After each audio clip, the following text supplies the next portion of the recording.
Bismillahirrohmanirrohim. Bismillah tawakkaltu ala Allah. La haula wala quwata illa billahil aliyil adzim. Amin.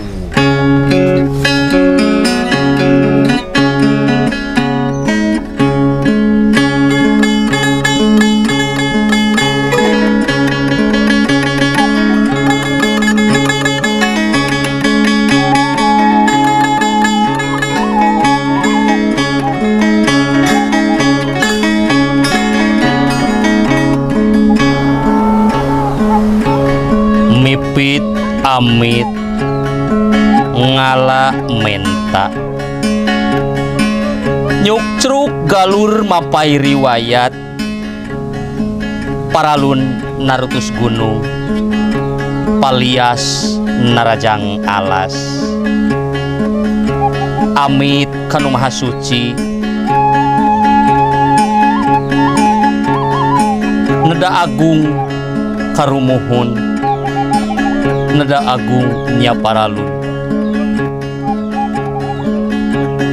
sejak bubukaning carita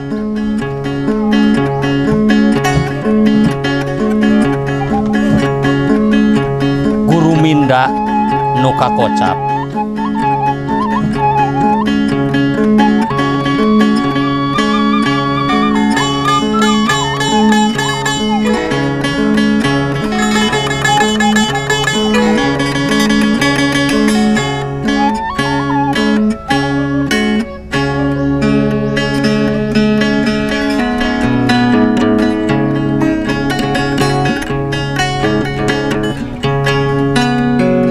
Bismillahirrohmanirrohim.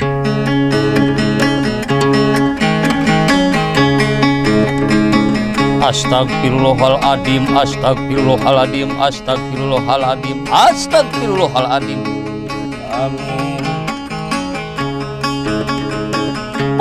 Kukus ngelun kamanggung kamaha agung kabatara kabatari kabatara nagaraja kabatari naga umpi batara pangraksa jagat batari pangjaring nagri pangjagakeun pangriksakeun pangapingkeun pangjaringkeun kasakur-sakur makhlukna nuku melenang di dunya kumelip di alam langit, kumelar di alam jagat, di alam jagat.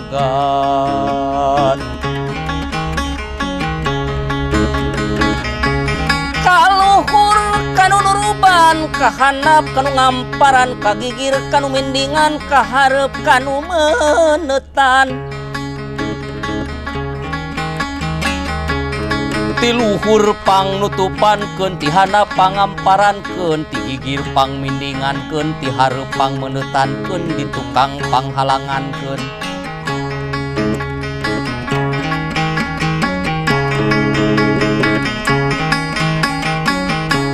kalimat anu ngabaku kun payakun nu geus tangtu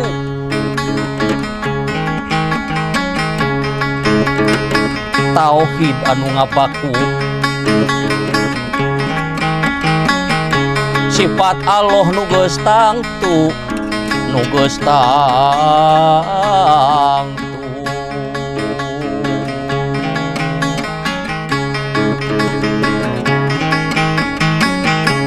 agungna para luluhur agungna ka para rasul nu jadi pamimpin umat nu jadi pangraksa jagat nu ngabogaan syafaat nu ngabogaan karomat pun ampun ya paralu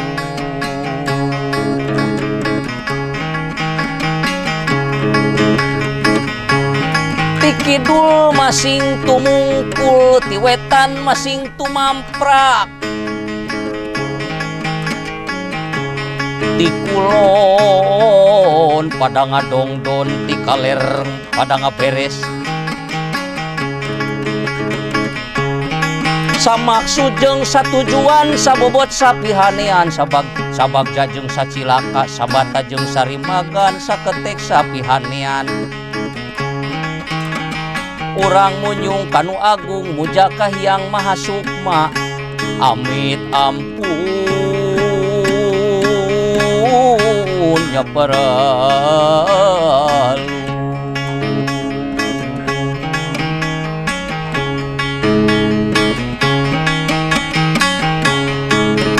Tiang linggih madhab wetan Sang Ratu Bedeng Mataram, tiang linggih madhab kidua Kiai Ratu Selarong,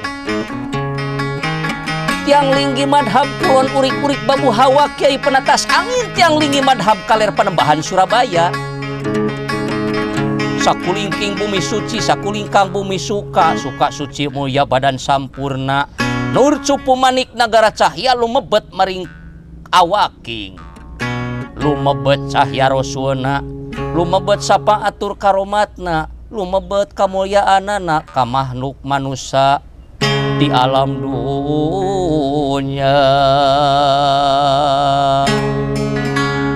Sakumaha biasa pamungkas rajah pamunah yen urang teh ngabogaan hiji katang tuan anu suci nu moal bisa diganti nu moal dipona deui eta kalimat mangrupakeun ikrarna urang ka Gusti ikrarna urang ka Rasul sahadat anu kawarti kitu kaayaanana.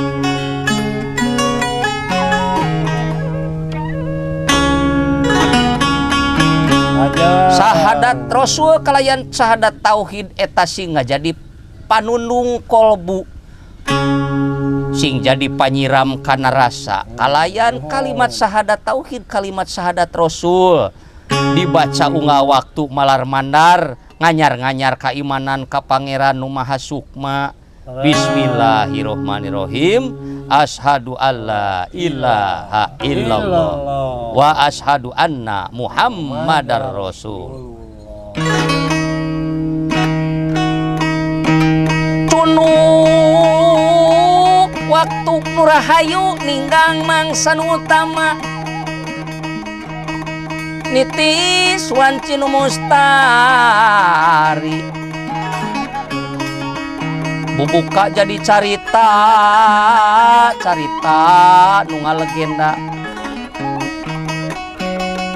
kenakana paribasa carita turun-temurun ti bapak ka anak ti anak ka incu ti incu ka buyut ti buyut ka bao jeung saterusna turun-temurun tug nepi ka kiwari jadi hiji warisan nyaeta pikeun guareun nu bakal datang anak incu nu bakal nyorangna.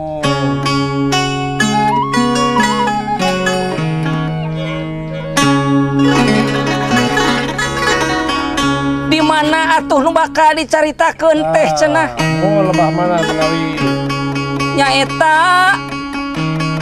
di karaton anu murug mubiar nu hurung ti kajauhan nu caang ti kaangangan sigrong ta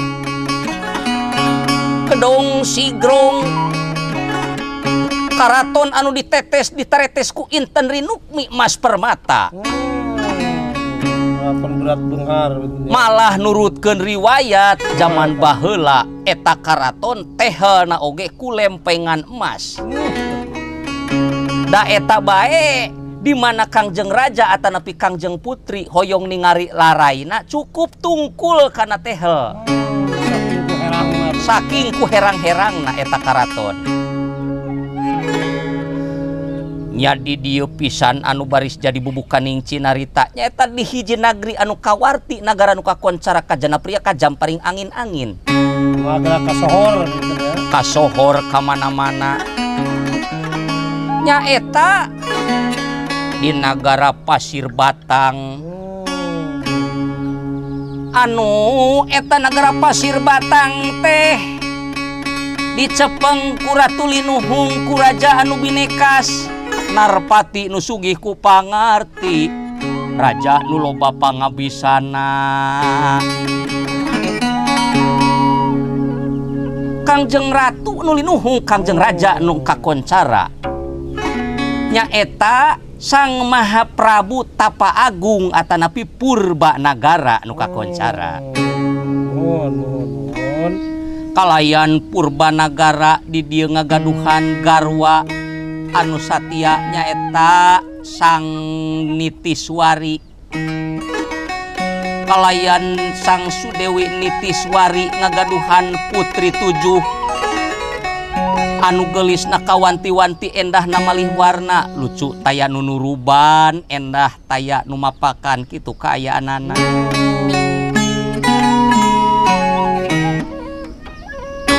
Malah nyorang kana paribasa lamun eta pipina sang putri dientrepan ku kutu matak ti dalikeun.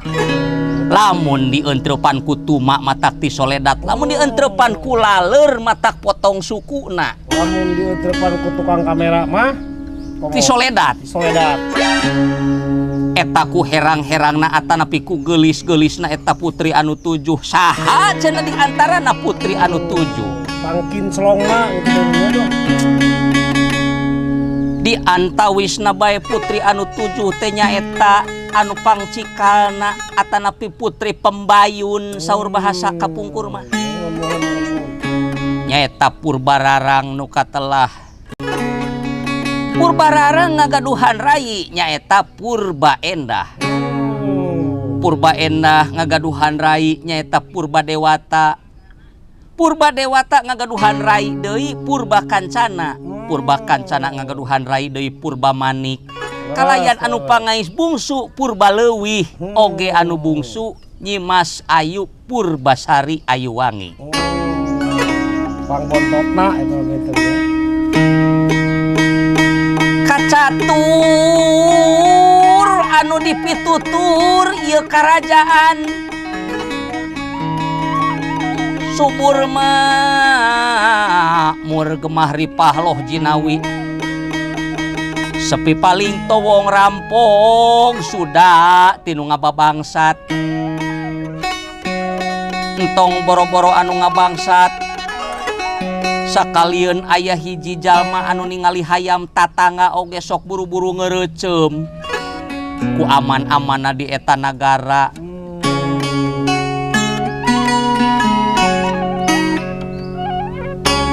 Kalayan di dieu ieu Sang Prabu Purbanagara atanapi Tapa Agung. Nuju Sinewaka atanapi babala gempagan saur bahasa umum namah babadan tenan. Rapat kerajaan mung di dieu anu di ulem rapat kerajaan teh nyaeta mung kulawargi naku anjeun sang raja.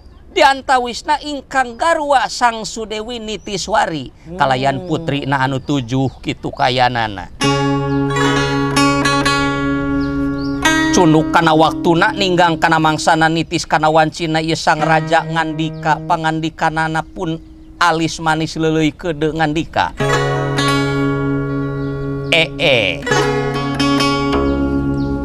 Rai Mas bojo engkang cobi cenah geulis ka payun calikna supaya ulah pahaok-haok dina nyarita. Supaya tengah kosima speaker gitu ya. Supaya teu jahat energi. Kitu bahasana Kangjeng Raja. Unyuk sumangga kaula nun engkang rayi panjenengan pun Nitiswari nyangakeun semah pangabaktos nun. Mugi kusalira engkang ditampi kalayan atu rayi panjenengan bilih aya kelepatan tiluhur sausap rambut tihanap sahibas dampa nyuhunkeun agung pangaksami kaula nun. Heug cenah dihampura ku akang geulis. Cing mana ari anak urang anu 7? Eta kapan aya di payun? Geulis cing si Cikal Purbalarang kumaha damang cu? Si bintang terang. kalayan aya restu Dewata Agung kaula teh damang ama. Sawalerna kumaha Kangjeng Rama aya pangesto kaula nun, kumaha kaula nun? Sehat ama mah. Tah kitu si Cikal mah kanca. Beda ieu. Nerewes geuning. Geus Nya. Cing. nurun ka indung eta berarti teh. Anu kadua purba kancana cik ngeser ka dieu geulis. Unyuk sumanga kaulanun Kangjeng Rama putra panjenengan purba kancana nyakeun semah pangabaktos ti luhur sausa pramut ti handap saibas dampal. Ditampi geulis. Atuh pon kitu deui abdi ama. Pon kitu deui ama. Ama putra panjenengan Purbasari Ayuwangi nyangakeun semua pangabaktos kaulanun. Nah ieu mah kieu geuningnya. Beda nada itu, beda logat. Lagam beda. Lagam. Kanca da sok sanajan saturunan. Aya paribasa awisa dapur mah tara lempeng kabeh kapan? Kalapa tina sa Kalapa tina samangarna sok aya we nu hafal. aya nu peot, aya nu buleud. Atuh nyuk sumanga kaula nun engkang aya pikeun saeunaun kaula nun margi salira ngangkir kas jisim abdi salaku garwa oge kapala putra sadaya kaula nun sumanga. Kieu ieu. Di negara urang teh estuning aman tentrem kerta raharja aya paribasa sepiing paling towong rampong sudah bangsat aman tentrem ayem paribahasana kantenan kaulanun atuh naon anu janten bahan cariosan ayeuna kaulanun kieu ieu teh Ari akang teh geus heubeul ieu teh ngajadi raja Nyakrawati ngabahu denda di ieu pasir batang. Tah kukituna akang teh umur geus cueut ka hareup meureun. Ku salira nyimas oge. Pasti karasa aya parobahan meureunnan dina awak. Nya kitu kaulanun karaos kurai panjenengan oge ayeuna mah. Aya paripaos sampean ampir sesah dilengkahkeunana panangan ampir sesah diobahkeunana kaulanun. Eta teh hiji tawis urang teh Yusua teh parantos ngirangan kaulanun. Tah kitu ngan di dieu akang meureun geus kudu nincak kana katangtuan. Yen raja di mana lengser ka Prabon geus kudu ngabagawan, kudu di tengah leuweung cicing pikeun ngababakan. Ngestokeun ngiringan kaulanun engkang, ngiringan rayi panjenengan. Tah ngan akang teh ieu teh aya kabingung. Naon anu janten runtik galih kaulanun? Ieu. Ari akang teh peuting tadi teh geus ngimpi. Ari nu kaimpi yen dewa teh mere wangsit, yen dewa teh mere wangsit. Yen ieu nagara pasir batang bakal aman lamun dipingpin ku Ratu Linuhung turunan Purbanagara. Tapi eta katangtuanana putri bungsu anu bakal jadi Ratu Linuhung kitu geulis.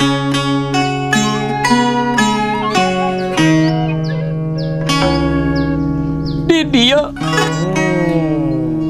Sang Prameswari Nyai Ayu Nitiswari ngahuleng ngaraga meneng bingung anu teu mangitung-tung susah kaya sudana. Ari kedah nama tahta karajaan teh diwariskeun nyaeta ka putra Cikal kitu sakedahna.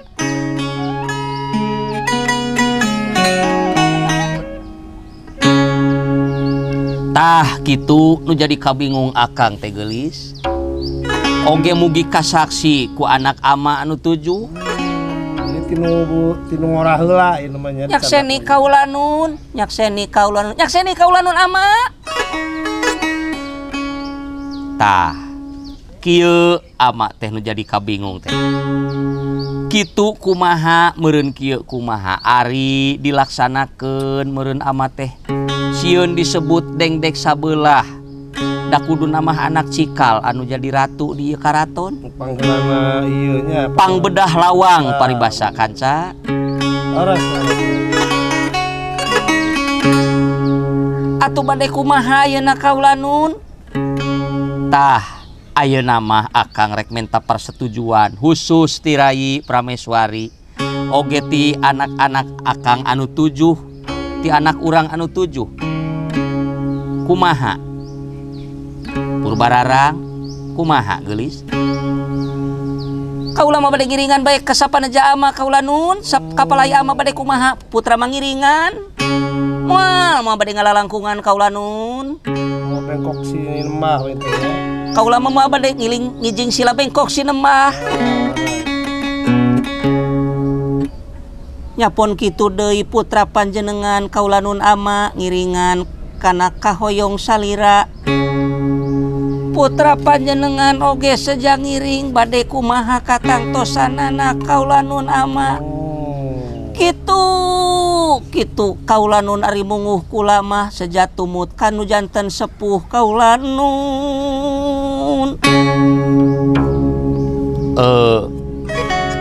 Ayeuna mah kieu we atunya.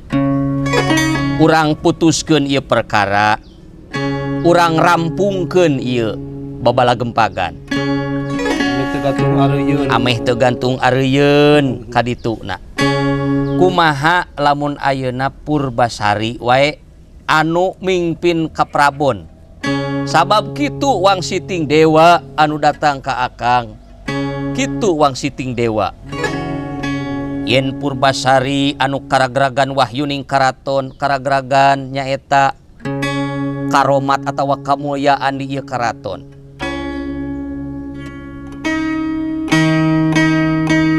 Anarewo kaya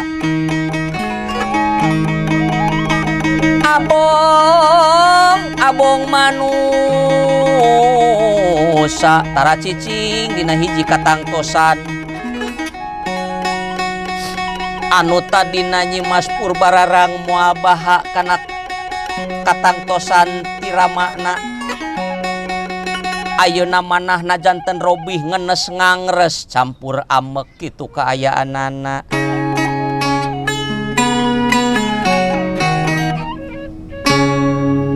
Nanging di dieu henteu ditemrakeun, mung disidem dina manahna. Disumputkeun. Disumputkeun.